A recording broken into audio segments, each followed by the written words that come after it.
Well, now we welcome in David Brick. He's a senior racing manager, harness racing at Racing Queensland. And David, a chance to reflect on what can only be described, not by me, but by so many people in the Australasian harness racing industry as successful an inaugural TAB Constellations as you could possibly ask for. It's just been a magical 6 weeks in Queensland. Yeah, it's thanks for having me. And yeah, it's been, it's probably been beyond our expectations in that regard. Like we certainly, we thought we had a bit more firepower this year and to try and get the participants here. But I guess there's a number of different things that have contributed to that, how it's played out. But we're absolutely wrapped with how it's been. It's a good launching pad for us for future years.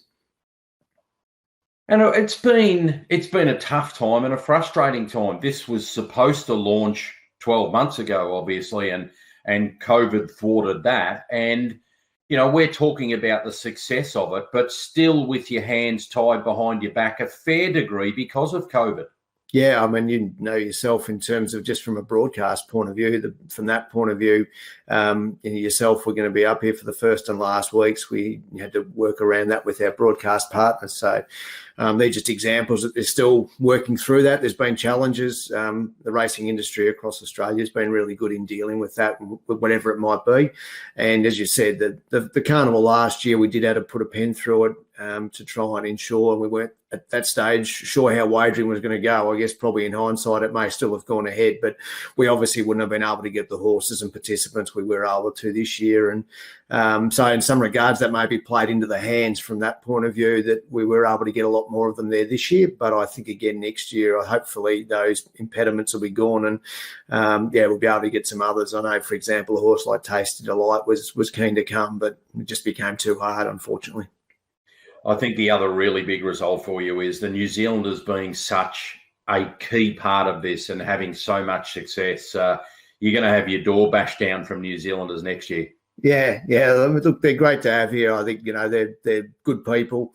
I messaged Mick Guerin yesterday, they're a bit like Ned Kelly. You want to put your arm around them and they take your money at the same time. But, they came along and all credit to them. I mean, I think in Mick's post he put out yesterday, after Jules Day, they could have said, well, we'll pack up for the season and worry about New Zealand Cup week. But they backed themselves and they certainly were rewarded for that. But the fact that they got in here early, there was a flight that was coming in and meant that even a carnival like Redcliffe, so a club like them, were able to get some of those participants and horses there.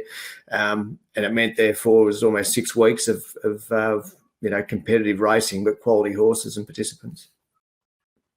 So many highlights along the way, and whether it be Anthony Butt's driving, Ray Green's training, Nathan Purden's incredible work, Amazing Dream, her absolute heroics over the carnival, the emergence of American Delight, some exciting young Queenslanders standing up, certainly Cat King Cole being one of those as well, and Pink Galars, what she added in the trotters. So that's only a touch of the highlights throughout the past 5 or 6 weeks up there. I know you said going into this that a big part would be taking away all of the learning and doing a full review. No doubt you're going to do that. When and what are some of the key things that you'll look at?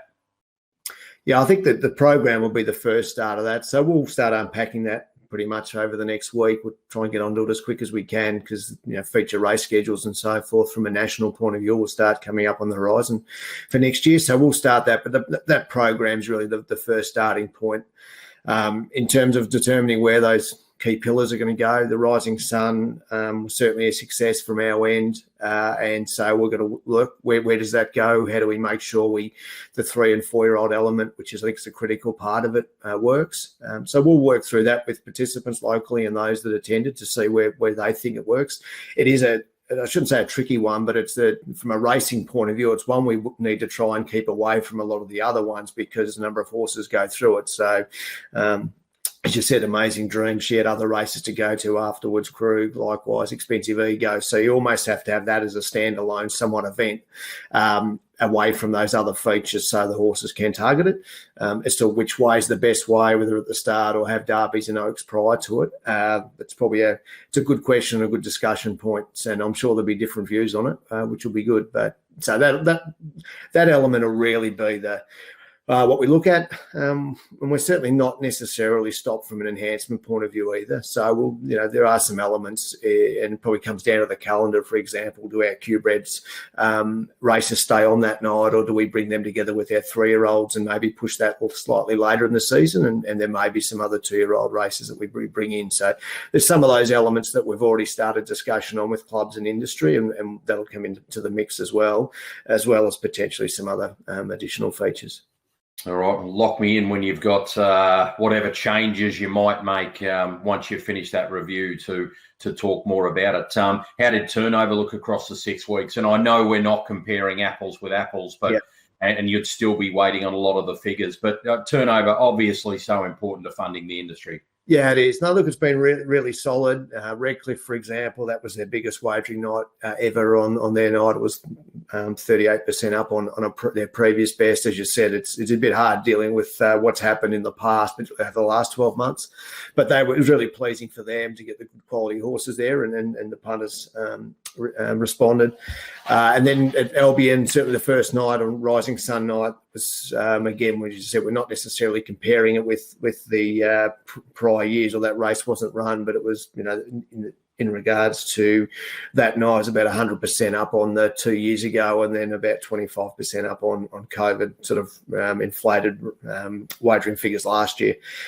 Sunshine Sprint was a little bit down, but unfortunately we did have one of our operators out for the entirety of the program. So with Sportsbet out on that night for pretty much the 5 hours, that sort of knocked around that. But it was only 15% down. So given that, as I said, they're one of our major operators, that was still a good result. And the Blacks of Fake, we're still waiting on the figures there, but that'll be close, if not better than any night we've ever had. So, yeah, so it's really been strong, and it's just I guess, vindication. If you can get the best horses and participants here, people are keen to have a bet and look at the product. So it was really good.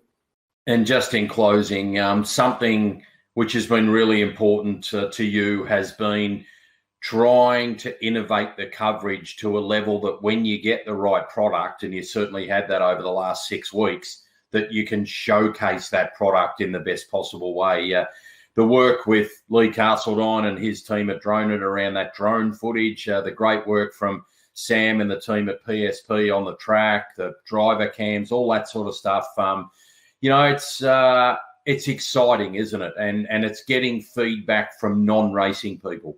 Yeah, absolutely. I mean, I think key thing from my point of view is, we know these days that 9 out of 10 people that are having a bet are watching it, whether it be on phone or TV. So we've got to look at different ways of doing it. We know that there are some, from a punting point of view, there's certain ways that people enjoy watching our product, but at the same time, we need to have a look at ways of attracting, engaging new people. So it's dosing it in the right way. We've really found the drone a really interesting one in that it doesn't impact coverage as much as maybe some other things such as driver cam. So how we utilise it can be maybe a little bit more throughout the live coverage, and it does. And certainly the feedback we've got is even from non-racing people being able to see, you can see how the moves are happening. And I think that's a really important aspect that I think speaks to one, the ability of our drivers and to see what they do. And I think being able to get that out and hopefully longer term, that it's the type of footage that we potentially can see in more mainstream racing or regular